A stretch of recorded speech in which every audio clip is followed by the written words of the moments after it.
Alive. Book 1, Chapter 20. The passageway was large enough for a cargo truck. The floor was dry and level.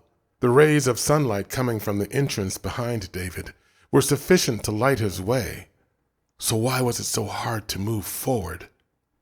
Once again he found himself facing the strength of his new human emotions. Each step was more difficult than the last. Yet there was no obstacle before him but the one in his head and his heart. Relax, he told himself. Don't forget why you're here. You've come to find out where Mommy is. The rest of it is over now, unimportant. Leave the past behind. But even as he thought this, he knew it would not be possible. He was only here because of his past. It was tied to his present and to his future. My son was one of a kind. The words sprang up unexpectedly from the dark pit of David's memory. The emotion that followed almost caused him to turn around. He had almost forgotten the encounter with his creator, Ellen Hobby. Where had these thoughts been lurking all this time, just to resurface here? You are the first of a kind. David was forced to stop this time and wipe a sudden tear from his cheek. But it was not sadness that moved him. What was it? Anger? Fear? Are you okay, David? Teddy said. Its robotic features twisted into a simulation of concern. I'm fine, David said, quickly, too quickly. He was fighting something, but not sure what. He breathed deeply to settle himself. Sorry, Teddy, it's just that I... But he decided he did not feel like explaining anything to Teddy. He couldn't anyway. How do you explain such a complex web of emotions to a toy? Let's keep going, David said. They moved deeper into the building. The light faded, and their footfalls became more pronounced as the sound of the ocean receded. Soon David could barely see at all. It's too dark for me, Teddy, he said, once again frustrated by his body's limitations. What do you see? He said. He heard the super toy's head whirring softly in the darkness beside him as it adjusted its eyes. There's a large door ahead, David, Teddy said. Lead me, David said. Teddy guided David into the darkness until they met a large metal barrier. He ran his hands over the surface. It was dusty and corroded, smelled of salt water and mechanical grease. They began searching for a handle. No, David, over here, Teddy said, guiding the boy's hand to a protrusion in the wall. David felt the object blindly, wondering what it could be. It was oval with small buttons on its center. Was it a doorknob? He wrapped his hand around it and tried to pull. Then he felt one of the buttons depress. The buzzing of an alarm pierced the darkness and echoed through the empty passageway. Oops, David said, and started backing away. He froze when a metallic voice erupted in the darkness. Hey, this dock is closed. Who the hell is out there? David stammered as he sought for the right words, but there were none. A whirring sound came from the space above him. I see you, the voice said. You're in a restricted zone. You better have some identification. The voice stopped mid-sentence, and David heard the camera whirring again. Ah, not this again, the voice said, anger obvious in its tone. You stay put, it said. Then the connection went dead. David was locked in a state of indecision as the cargo lift started whirring. Even if there was another way inside, they had seen him now. There were probably cameras all over the building. Should we run, Teddy? David said. I don't know, David, the super toy replied. The entrance to the tunnel was now just a dot of light far behind him. David had no idea how long it would take for the man to arrive. If he started running now, maybe they could make it. But then he heard the cargo lift's gears grinding to a halt, and the metal door began to creak open slowly. Too late, David whispered to himself. A sliver of light appeared at the foot of the old cargo elevator and grew slowly as the door opened. A man was standing there, illuminated by the stark fluorescent light that was coming down the elevator shaft. His face was obscured by the shadow of his cap, so David could not read his expression, but he wore a gray uniform with the word security written above the chest pocket. The man stared at David and Teddy for a moment, saying nothing, his hands resting on his hips. "Hello," Teddy said, waving a paw. It was an automatic response. David shrugged innocently and deployed his best disarming smile. The guard clucked his tongue and sighed. "Now how the hell did you two get out of here?" he said, shaking his head. Then he reached out suddenly and roughly yanked them both inside. "Be nice," Teddy commanded. The man laughed at this, but there was no humor there. It was a weary and frustrated sound. He looked at David with the eyes of a man whose work is never done. "You bratbot's gonna cost me my job one of these days," he said, as the elevator door closed and it began to ascend.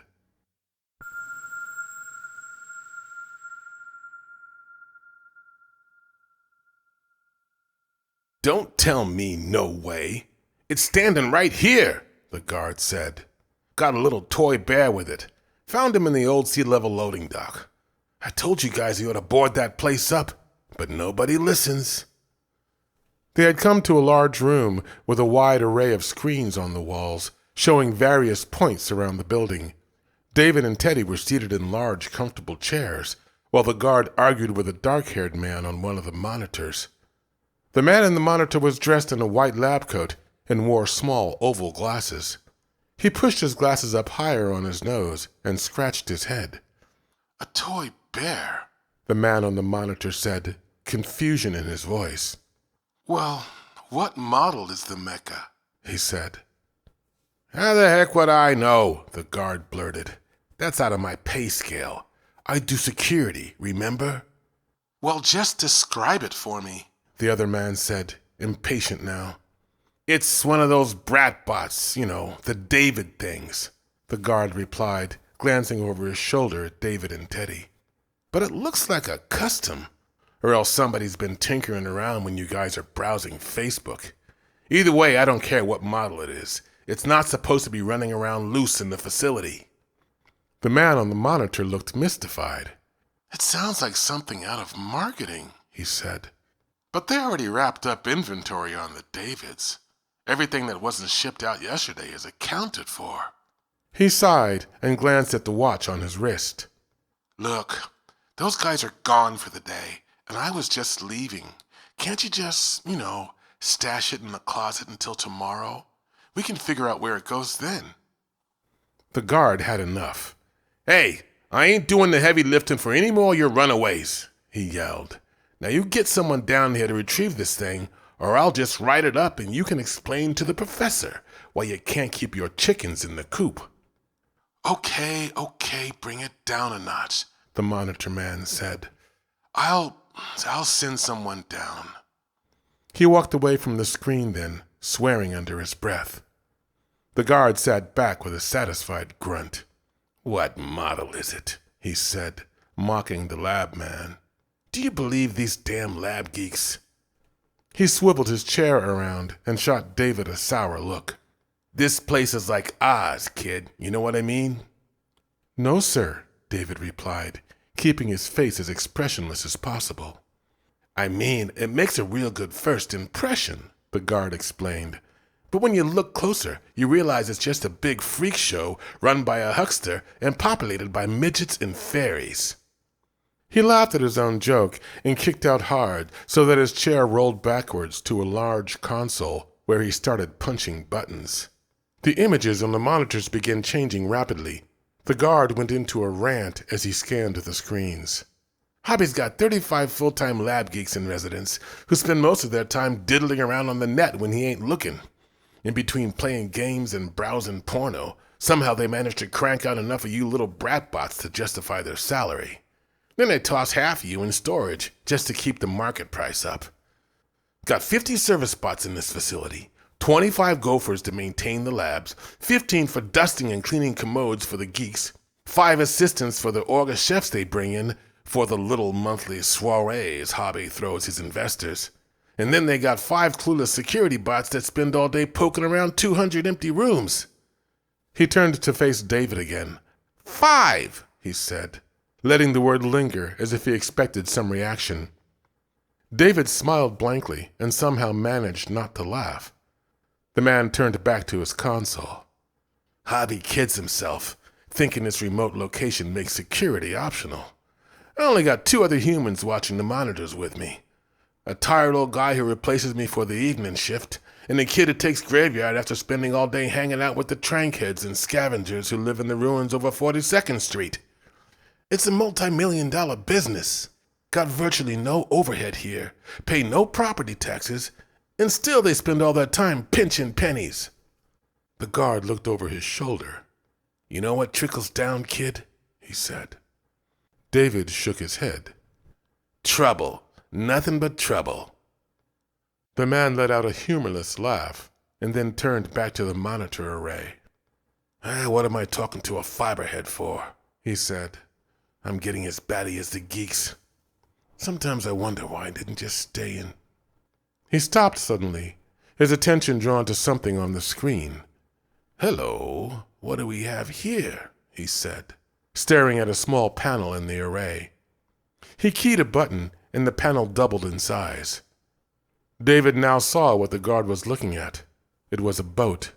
There were 2 people on the deck, and it was floating by an abandoned dock. He had to bite his tongue to keep from swearing aloud. The guard keyed the comm. Okay, move it along, you 2, he said. This is a restricted zone. No fishing, no salvaging, and no loitering. David saw the small figure of Hiro waving to the camera, and Chiyoko moving reluctantly into the cabin.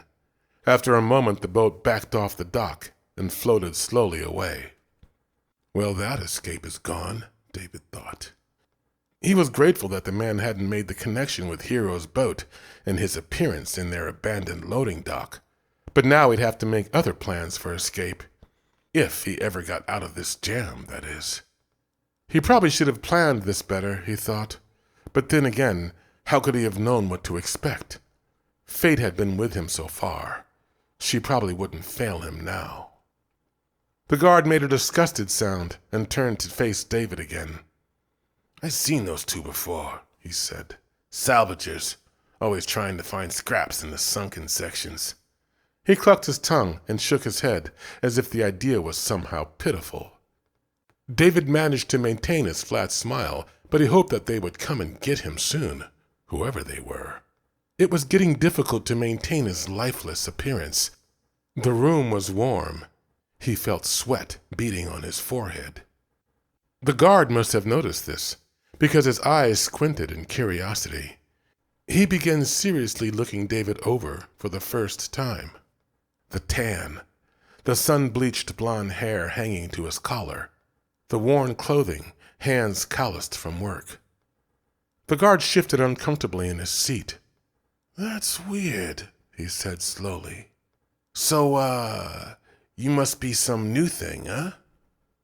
You have no idea, mister, is what David wanted to tell him. Yes, sir, is all he said, though. The man seemed about to say something more when a door hissed open behind David. The guard looked up, relief in his face. Took you long enough, he said, and pointed at David. There's your cargo. Dump it upstairs with the others. Then he went back to examining his monitors. David turned around to see who had come to retrieve him. It was a blonde-haired man. He stood in the elevator door, arms folded behind his back. He appeared to be in his 30s and was dressed in a servant's uniform. He had a flat, generic smile on his generic face. David felt his spirits lifting. This couldn't have worked out better. He rose, picked up Teddy from the chair beside him, and approached the Mecha. The flat smile faltered as he neared. Its eyes followed him as he passed and took a place inside the elevator. Now it was gazing at him with open suspicion. It knew, David realized. It knew he was Orga. Of course it would know. The mecha turned towards the guard and was about to say something when David hissed under his breath. "Get inside the elevator," he said.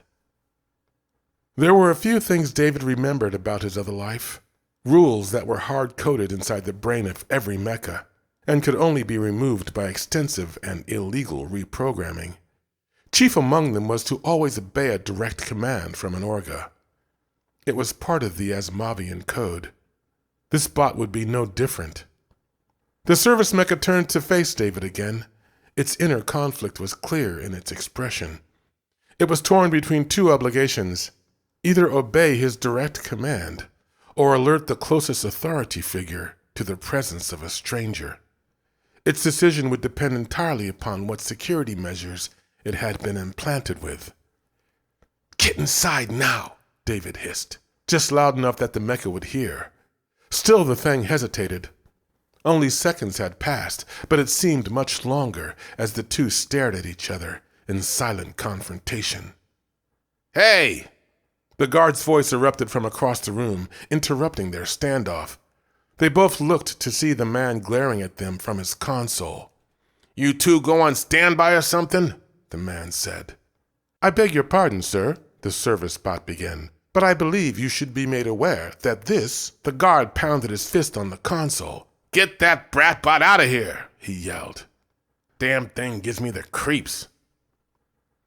David managed not to gloat as the mecha entered the elevator. As the elevator doors closed, he let out a sigh of relief. Fate had not yet abandoned him.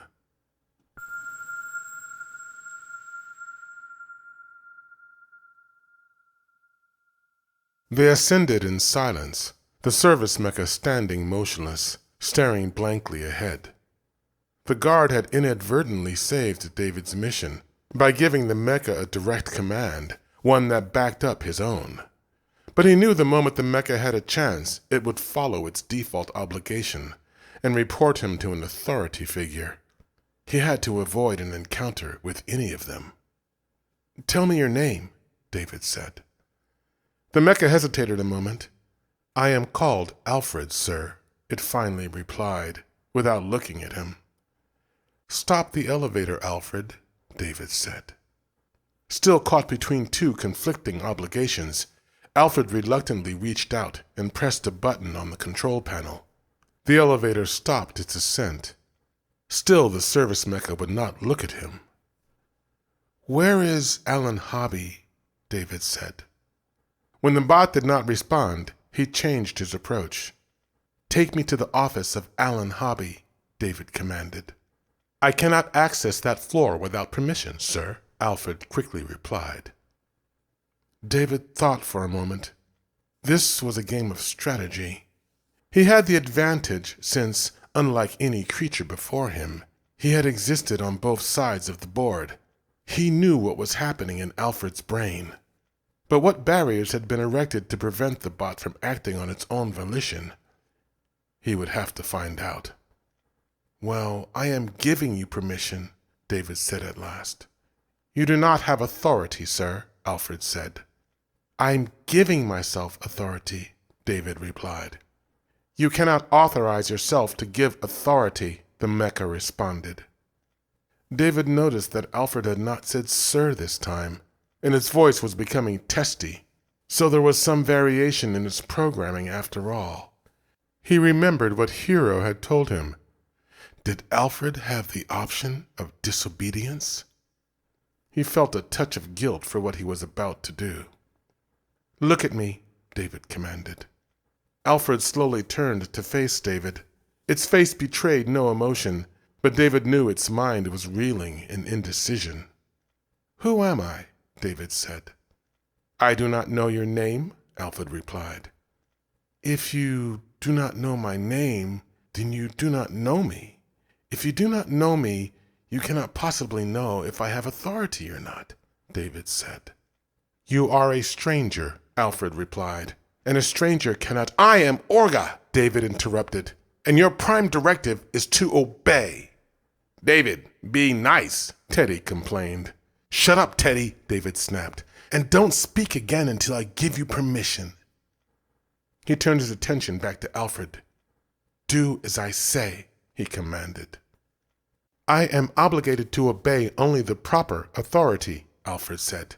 "And since I cannot ascertain your authority, I will have to consult someone who can." Then it reached out for the control panel. "Do not touch that button," David ordered. The robot's arm fell back to its side. "Look at me," David said. Alfred obliged again. David knew its brain was calculating a logical way out of this predicament. The mind games weren't working like he hoped they would. It was time for a change of strategy. "Who am I?" David said again. "I do not know your—" "Who do I appear to be?" David interrupted. "You appear to be a child simulator of the variety known as David." "Yet I am Orga," David said. "How do you explain that?" he queried. Alfred did not respond. A strange look came into its eyes, just for an instant. Had he not once been Mecha, David might not have noticed it, but he did, and he knew he had struck a nerve in the Mecha's limited logic. It was time to go for the throat. "Yes, Alfred, I appear as David, because I am," he said. "But not a copy, not a simulation. I am Orga. I am the flesh and blood son of Alan Hobby, heir to your highest authority, your creator. I have fought my way through fire and water to see him, and it will be done. Whether or not you think I have the right to speak with my own father doesn't mean a damn thing to me. I do have the authority to see that you are shut down and dismantled, and I will use that authority if you fail to obey me again." If Alfred had been capable of emotions, David might have seen fear in its face. That and awe. They stared at one another for another timeless moment. Then the service mecha turned back to the control panel. "Yes, sir," it said, as it pressed the button for the 27th floor, and they began to ascend.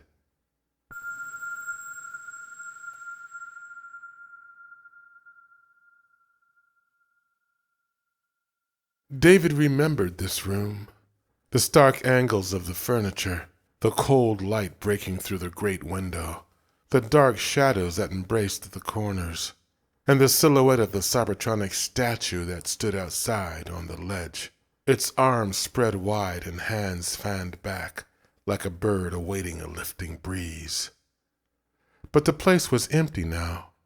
He was alone. His siblings, who had once been draped on the walls or imprisoned in boxes that stood in the center of the room, were now being stored elsewhere in the building. He turned to see Alfred standing attentively near the door to the elevator. "Wait here till I return," he said. The mecha nodded obediently and folded its arms behind its back. Then David looked down at his friend. "You wait too, Teddy," he said. "You can't help me now." Teddy's head dropped, but the super toy obeyed and went to stand beside the service bot. David turned and stepped across the threshold of this unavoidable encounter. It was silent. Only the distant, unending rumble of the lions could be heard. Across the room lay the glass doors he had once disobeyed his creator to pass through. Beyond those doors lay the room where his creator had revealed the truth that broke his innocent mecha heart. The pain was still there. It would likely always be there, like the remnant of a childhood wound that would occasionally wake to torment his silent moments. What was his plan now? How was he to approach this man? The same way he had done before, when his innocence had left him vulnerable? Yes, he decided. He would confront the man directly, but it wouldn't go the same as before. Things had changed. He was no longer innocent.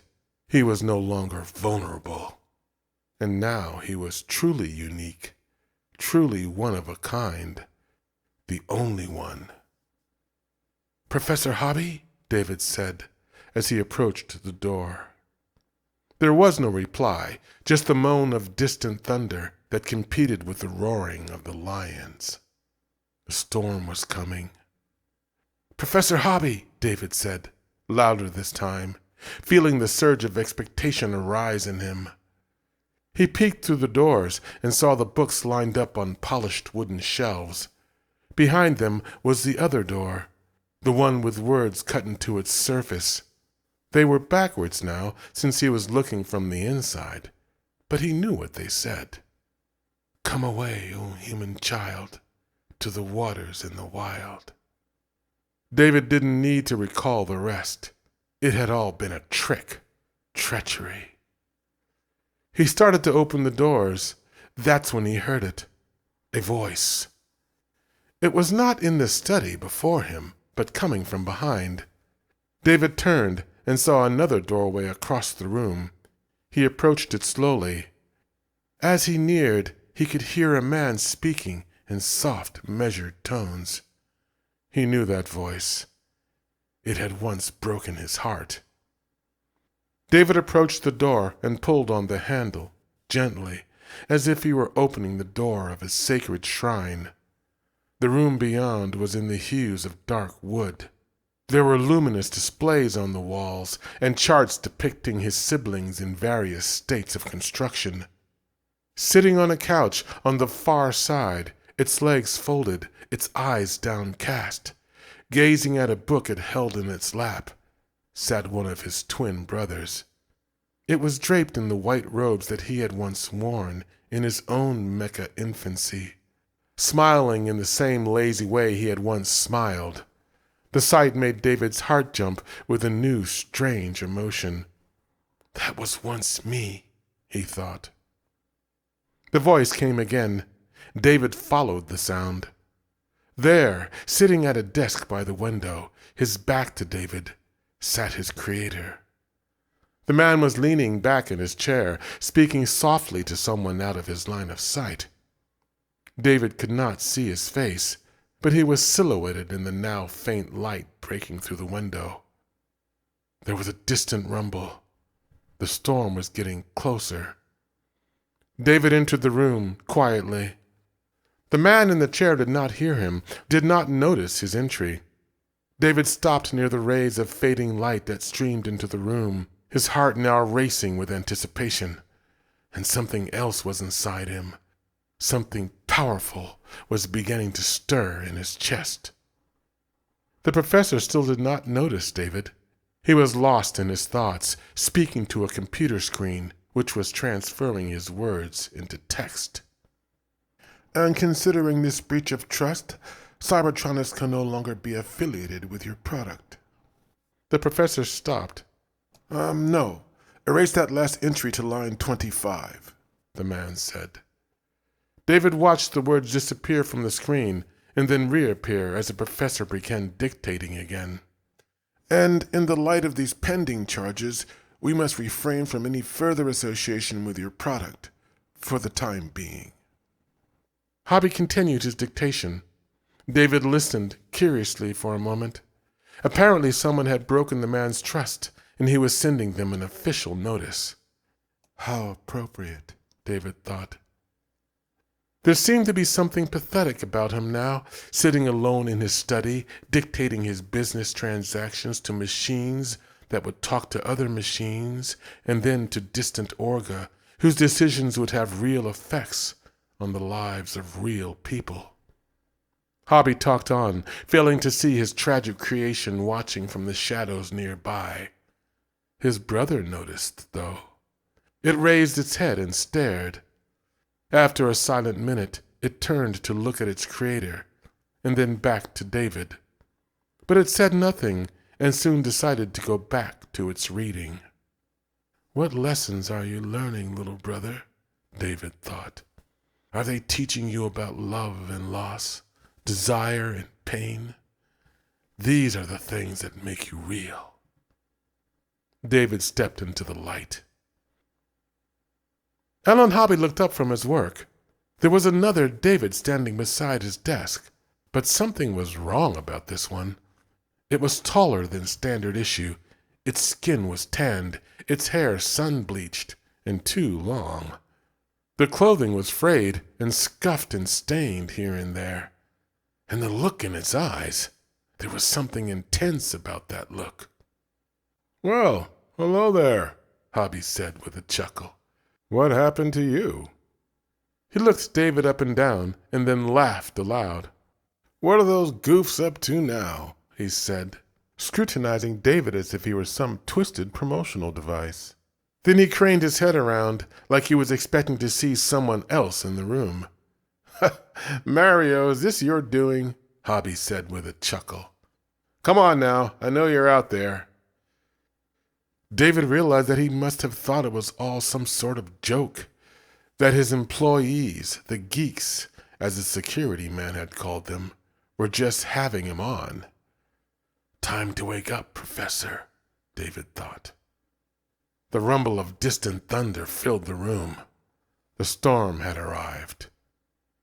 "It's me, Father," David said. Once again he watched the amazing transition of human realization. Hobby's smile faltered, then it disappeared altogether.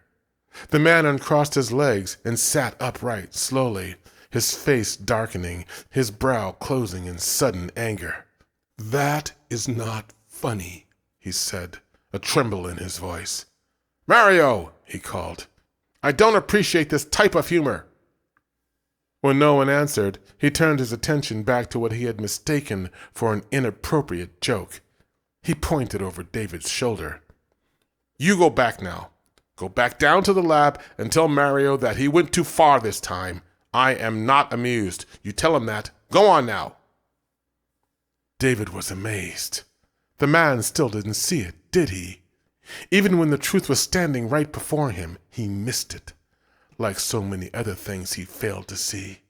Like the suffering of his Mecha children, and how poorly equipped were men to play at being gods. "Don't you recognize your own flesh and blood?" David said, softly. He stepped closer, the light from the window now washing over his face and body.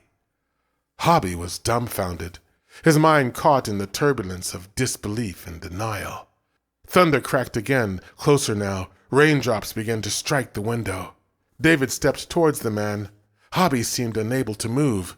He was visibly trembling now, his face twisted in confusion. He held up a hand as if to ward David off.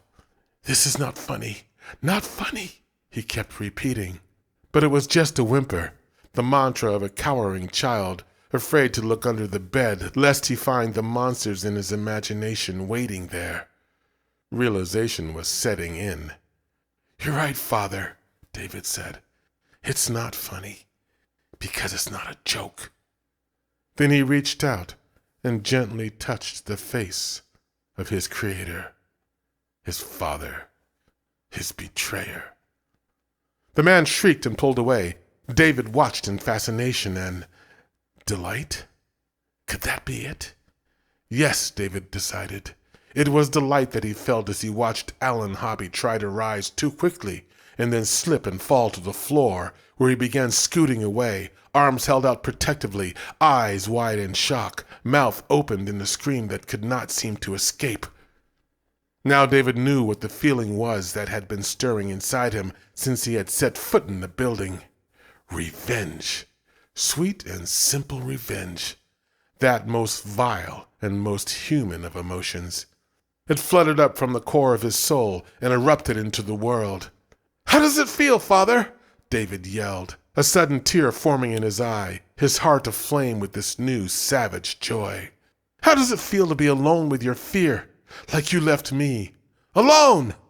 "No, no, no," Hobby sputtered, blinking his eyes rapidly as if this might wash the awful apparition from his sight. You can't be my son." Thunder cracked. A torrent of water fell and cascaded over the windows, blurring the view to the outside world. "Oh, but I am," David said, as Hobby recoiled in horror. "I am David," he screamed, triumphant. "I am special, I'm unique, and I'm alive. Alive!"